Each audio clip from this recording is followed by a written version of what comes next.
새벽 5시. 자동으로 눈이 떠진다. 몸보다 먼저 깨어나는 건 허전함이다. 부엌에 불을 켜고 커피포트를 올리고 남편의 국을 데운다. 남편은 말이 없다. 아니, 말을 잊었다. 결혼 35년. 이제는 대화 없이도 사라지는 관계. 우리는 서로를 피하듯 눈을 맞추지 않는다. 국 짰네. 그 한마디에 나는 또 하루를 짜게 시작한다. 아이들은 출가했고 전화 한 통조차 가끔이다. 엄마라는 말조차 이제는 낯설다. 지인의 권유로 시작한 문화센터 사진 동호회. 그 자리에 그가 있었다. 빛이 참 좋네요. 그런데 선생님 눈빛이 더 빛나요. 처음엔 불편했지만 그의 말투엔 묘한 진심이 있었다. 어딘가 예술가 같고 어딘가 허술했다. 무장해제되기엔 충분했다. 다음 주 전시회 같이 가실래요? 그의 관심은 선을 넘고 있었지만 나도 모르게 그를 기다리고 있었다. 우리 사진 배운 것도 연습해 볼 겸 동해에 사진 찍으러 가요. 혼자 가기 심심해서요. 같이 가실래요? 나는 남편에게 친구들과 1박 2일 출사 간다고 말했다. 거짓말은 생각보다 쉽게 입 밖으로 나왔다. 기차 안 옆자리에 앉은 그의 팔이 내 팔에 살짝 닿을 때마다 심장이 조용히 요동쳤다. 설렘이 아닌 위험한 기대감이었다. 기차를 타고 바다를 보고 민박에서 묵었다. 해 질 무렵 민박집 창문 밖으로 붉은 바다가 보였다.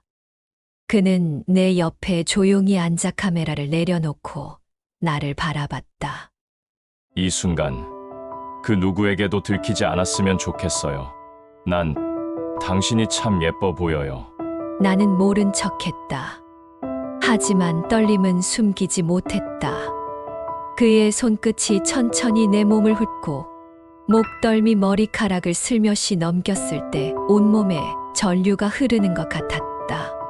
오늘 밤 그냥 아무 생각 말고 여기 있으면 안 돼요? 거절의 말은 목구멍까지 올라왔다. 하지만 그의 눈을 보는 순간 그 어떤 판단도 무너졌다. 내가 여자로서 처음이자 마지막일지도 모를 불꽃 한 조각에 몸을 던지는 듯한 기분이었다. 그의 입술이 다가왔고 우리는 서로의 숨결을 맞바꾸며 천천히 무너져 내렸다. 그의 손이 내 어깨를 타고 내려와 옷깃을 천천히 밀어냈다. 속살 위로 닿는 그의 손끝은 불안과 설렘, 그리고 갈망을 한꺼번에 일깨웠다. 피부는 식은 공기를 마주했지만 심장은 뜨거웠다. 그의 숨소리가 귓가에 떨어졌고 나는 조용히 눈을 감았다. 오랜 시간 잊고 있던 촉감이 마디마디 살아났다. 입술이 목선을 따라 흘러내렸고 그의 손길은 내 허리 아래로 미끄러졌다.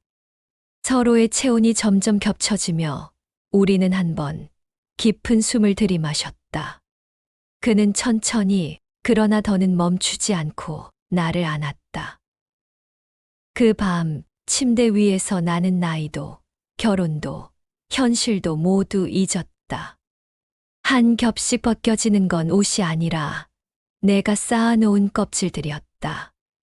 무너진 건 육체뿐 아니라 나라는 사람 전체였다.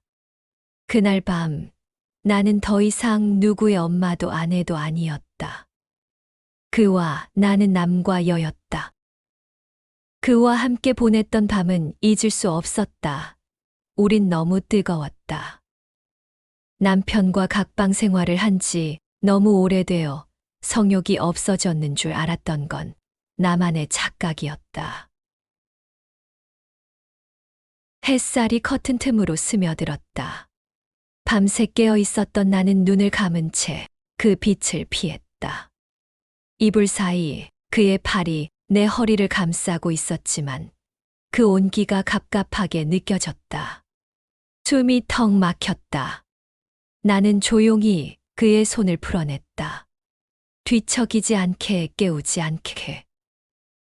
발끝으로 바닥을 디디고 욕실 문을 닫는 순간 숨이 새어 나왔다. 거울 앞에 선 나는 어젯밤 그 여자와는 전혀 다른 얼굴을 하고 있었다. 지쳐 있었고, 초췌했고 무엇보다 낯설었다. 입술엔 그의 흔적이, 목덜미엔 붉게 물든 흔적이 남아 있었다. 그 자국들이 잠깐은 의미 있었던 것처럼 보였지만 지금은 지워버리고 싶을 만큼 초라했다. 얼굴에 찬물을 들이부었지만 죄책감은 씻겨 내려가지 않았다. 거실로 나가자 그는 일어나 앉아 내게 미소를 지었다. 일어났어요?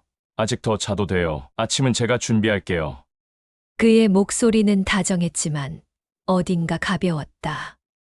그리고 그 순간 나는 깨달았다. 이 남자가 나를 사랑한 게 아니라 나를 사랑하는 자신을 지금 막 연기하고 있다는 걸. 그도 알고 있다. 이건 오래 갈 수 없는 감정이라는 걸. 어젯밤의 열기는 한순간의 환상이라는 걸. 나는 억지로 웃으며 말했다. 그만 일어나요. 곧 체크아웃이에요. 그는 당황한 듯 웃었고 나는 그 앞에서 거짓말처럼 침착한 척했다. 하지만 마음속은 이미 무너져 있었다. 기차를 타고 돌아오는 길, 나는 단 한마디도 하지 않았다.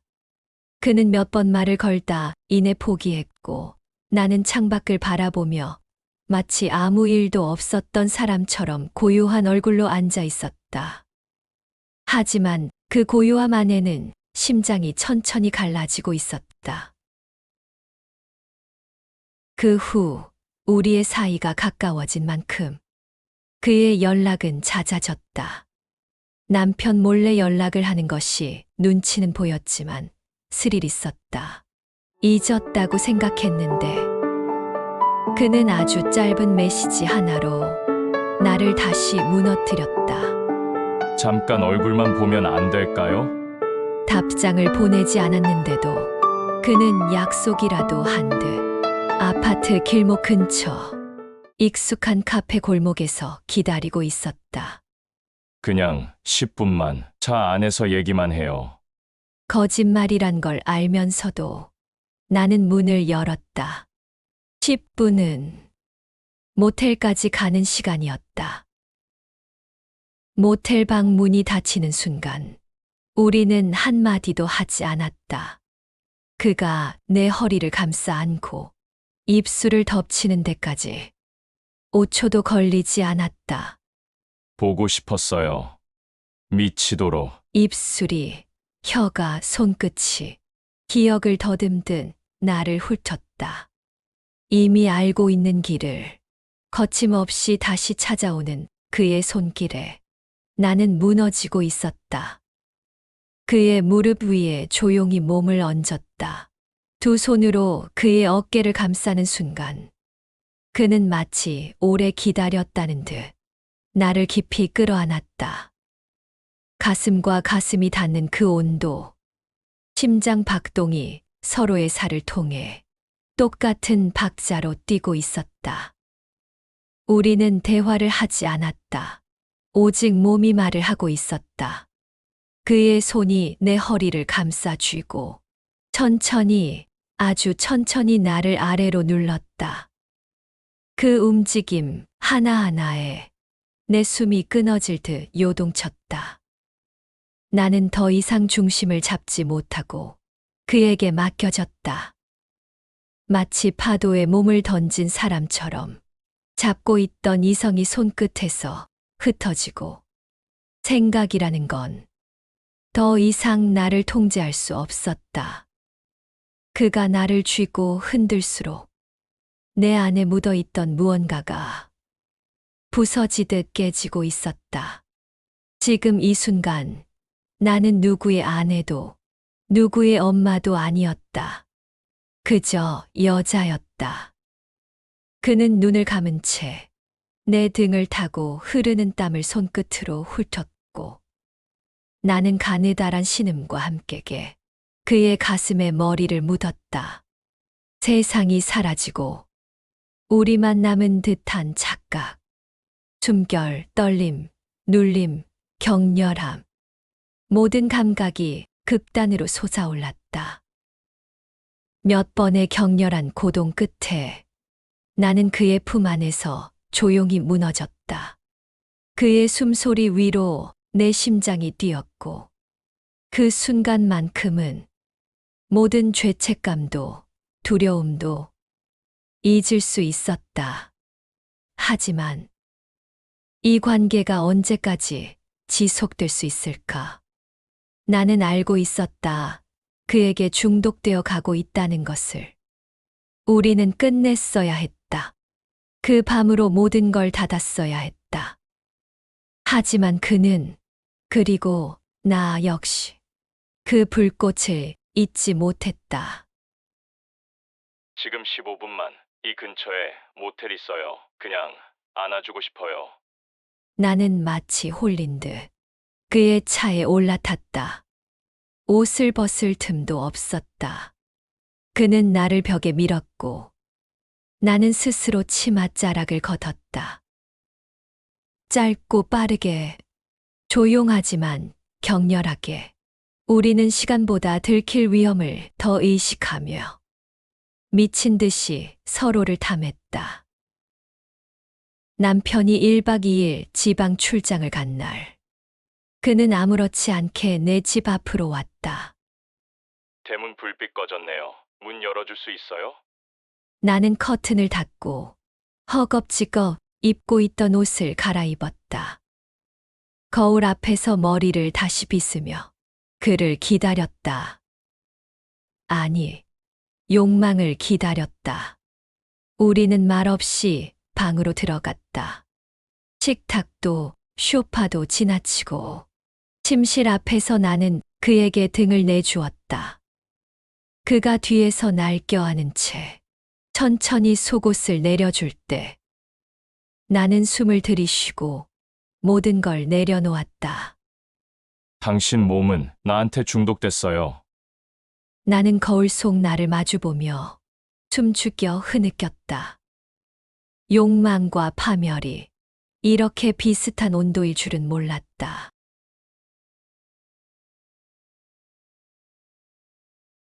그날은 남편이 늦게 온다는 날이었다.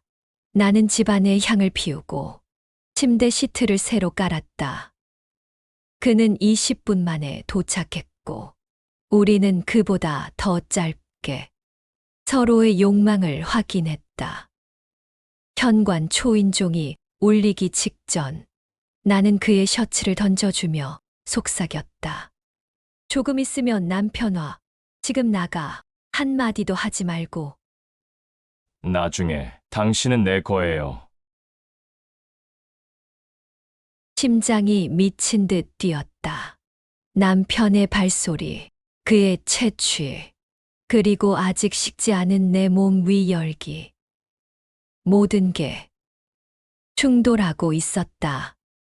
우리는 짧게 빠르게 더 격렬하게 사랑을 나눴다. 그것은 사랑이 아니었고 욕망도 아니었으며 그저 현실에서 도망치고 싶은 나의 선택이었다.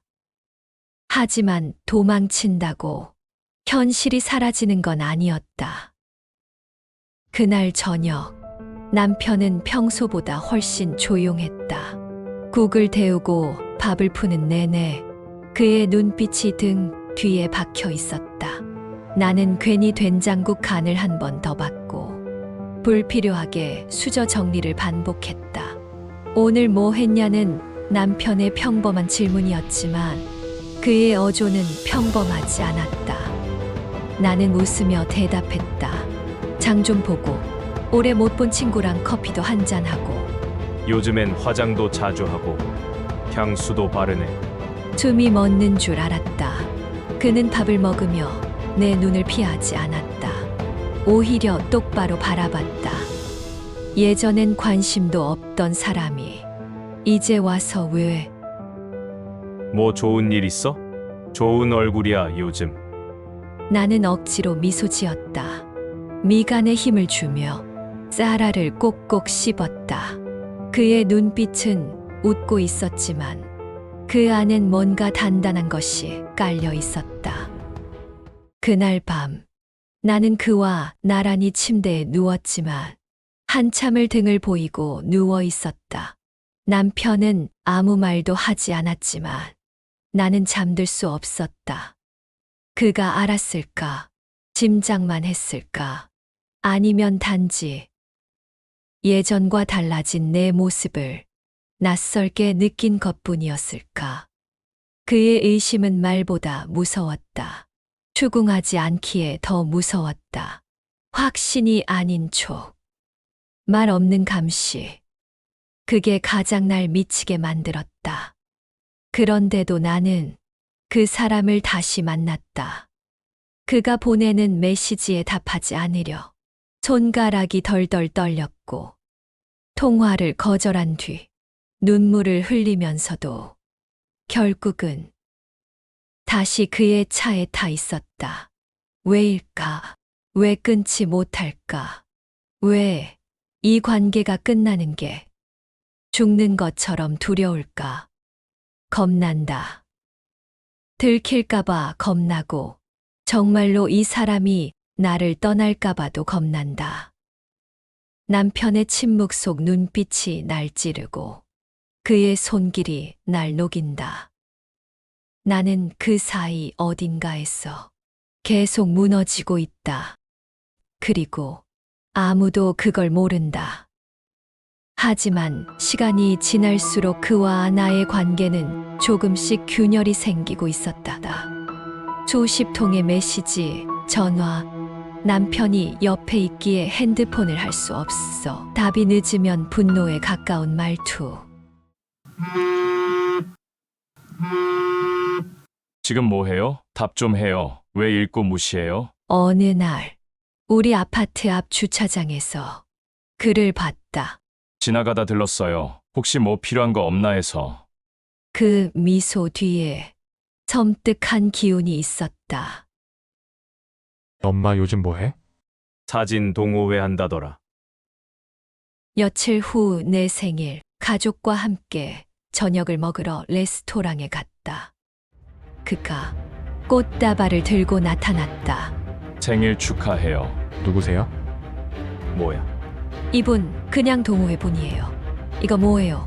갑자기 당황스럽네요. 그게 지금 나한테 할 말이에요? 그날 밤 그 눈빛, 그게 다 거짓이었어요? 저기 지금 뭐 하시는 겁니까? 엄마 지금 이거 무슨 상황인 거예요?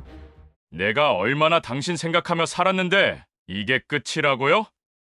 당신이 나한테 그랬잖아. 남편이랑 더 이상 못 살겠다고. 나가서 얘기해요. 지금 여기까지 와서 왜 이러는 거예요? 제발 기다려요. 내가 기다리라고 했잖아요. 당신이 이렇게 감정적으로 행동할수록 우리 관계가 더 위험하다는 거 몰라요? 철없는 아이같이 왜 이래요? 이런 식으로 하면 이 관계 정리할 수밖에 없어요. 제발 가족 앞에 다시는 이렇게 나타나지 말아요.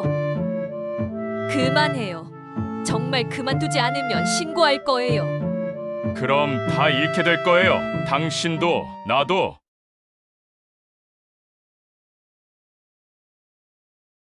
다음 날 문자 메시지로 계속 연락이 왔다. 그 다음 날도, 그 다음 날도. 왜 나를 그렇게 버려요? 당신 없으면 난 아무것도 아니에요. 오늘 아침 당신 나갔다 들어오더군요. 창문에 커튼도 안 치셨더라고요. 만나서 얘기해요. 그날 밤 잊은 거예요? 나는 공포에 휩싸였다. 마트에서 돌아오다.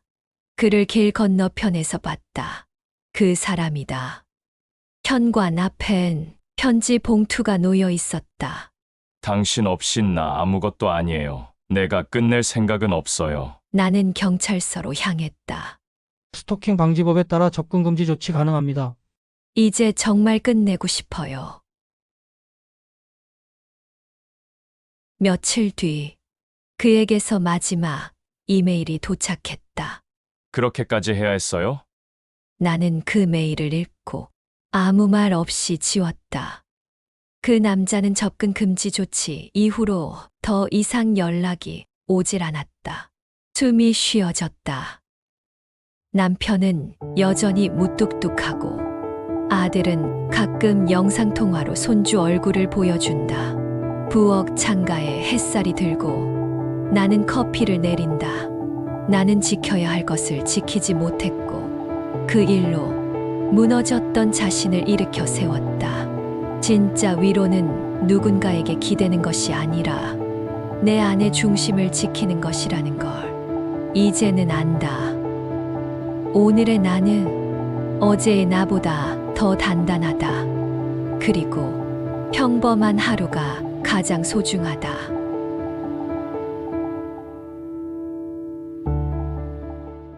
여러분의 생각은 어떠신가요? 무심한 남편 때문에 바람을 필만 하다라고 말하고 누구는 바람은 아니다 라는 분도 있네요. 댓글에 의견을 남겨주세요. 구독, 좋아요 부탁드립니다. 소설보다 더 흥미진진한 실제 이야기로 다시 찾아뵐게요.